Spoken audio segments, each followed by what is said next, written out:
Okay, good morning to everyone. Special welcome to our presenters, to our sponsors, of whom there have been happily many, and certainly to all of the attendees here this morning. I believe the MC said that my welcome will be brief based on the history of the last time that I was asked to do a welcome. So I will try and make sure that she isn't misleading you. So-called sick buildings are about as common and about as to be expected as are sick people. Well, it is only natural that from time to time, buildings, like individuals, will experience a touch of illness that may originate from a variety of causes. These could range from external contamination, from occasional poor personal building hygiene, from compromised defense systems, just like we have with our immune systems in our bodies, and simple bad habits, or a myriad of other causes. But we know that building managers and other facilities professionals are able to routinely manage such issues. And they do this by implementing good cleaning protocols, by enforcing rules for waste management and for proper storage of material, especially hazardous type materials, and even in the extreme case, by controlling the use of personal care products, which may in fact affect the comfort of others. This seminar this morning does not, I repeat, not seek to address these routine realities of operating a business and a building.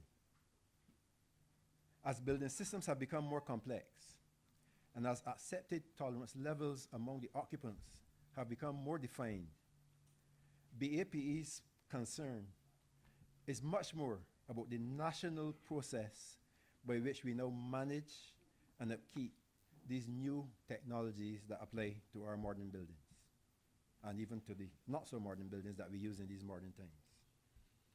Our concerns relate to the experience over the past decades where large, modern, expensive public properties, and I say public because we tend to talk about those, but expensive properties with values sometimes in the hundreds of millions of dollars have in some cases been completely abandoned and left to ruin, or in many other cases being retrofitted at alarming expense and at high other costs in terms of disruption, personal suffering, loss of productivity, and inconvenience, and where it appears even more worryingly to us that no clear cause has been found and ascribed to these failures, thus no corrective actions for future.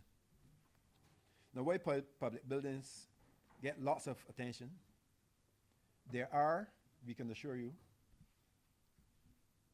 you go right through? Yes. We can assure you that while public buildings get lots of attention, there are many private properties and business places which also suffer badly from these major failures and do so on an ongoing basis. As I said, with no meaningful lessons having been learned from the failures so far, there is in fact very little to prevent future similar and perhaps even larger failures in our future. The most recent closure of the Judicial Center in White Park, for example, reinforces the ongoing lack of clear protocols to prevent this ongoing failure from happening in the future, even with brand new buildings. It is therefore the considered opinion of the Barbados Association of Professional Engineers that this unacceptable national situation, that this is an unacceptable national situation. And our objective through this seminar, starting with this seminar, is to understand the root causes behind this history of sick building failure and to identify clear, permanent solutions to this problem on a national basis. It is therefore our intention to lobby after this strongly, vehemently, for the implementation of these solutions. It is therefore a special pleasure for us to welcome each one of you here today, not as simple seminar participants, presenters, sponsors, even jurors and support staff, but as active partners with BAPE as we launch an assault on this serious, expensive national failure. So our mission today is to come to an understanding of what has gone wrong, because this is not a standard situation across the world. There are many jurisdictions with far more complicated, extreme external environments that manage large, sophisticated buildings and do it quite successfully. It is not something that we can afford to accept as normal. So our mission today is to come to an understanding of what is wrong and what must be done to bring us in line with international standards. It would be almost impossible to put together a room of persons who are better qualified than we have here this morning to do this mission. So please, give it your best shot. Your inputs will be considered.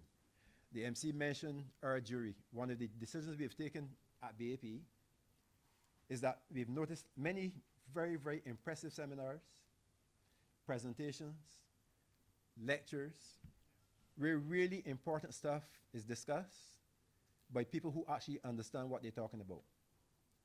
And then our experience is that immediately following that, you can have another similar seminar starting at the same point and ending at the same point as the first one. What we want to do differently is like a court case. We've implemented a jury. These are 3 competent professional persons. And typically we choose people who are not specifically in the area being addressed, but who understand the issues. These are people who will not be intimidated by terminologies like HVAC and you know, the kind of terms that engineers tend to use. They will not be intimidated, and their role is to listen to the issues dispassionately and then to come to a conclusion, like a jury would do after hearing a complex court case, that defines where we will go, our best route forward. I think the MC introduced them already. I'm going to ask them to stand because we really want to put some pressure on them to give us a solution to this problem, to put together all the discussion to come up with a solution. Engineer Gregory Hazard,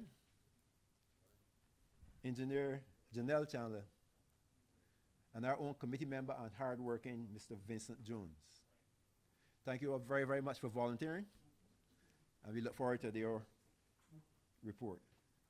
So a very special thanks to our sponsors who have supported our effort in our efforts to address this critical national issue, and a really special thanks to each one of you who have taken the effort to be here today. I know I said it would be brief, but just let me close on this one point that we are very keen on to. There was a time when it was possible to spend the first part of your life going to school and then going off to university and becoming an expert in something. You then live the rest of your life developing that expertise and offering advice to the public. Listen to me carefully. Those days are gone. The world is changing so quickly. Everything is changing so rapidly that unless you are continuously developing the knowledge that you have and bringing it in line with current realities, you are, whether you like it or know it, effectively redundant. It is especially important that sessions like this happen, when we bring people together and we find out what the cutting edge is, and we all use the opportunity to move forward. In the engineering, we call it our CPD, Continuing Professional Development. But in all professions, it is important that we do things like this. So I really want you to understand the value of what you're doing today. And again, I want to thank you for taking the effort to do it. And I look forward to a solution to this problem coming out of this on behalf of BAP. Thank you all very, very much.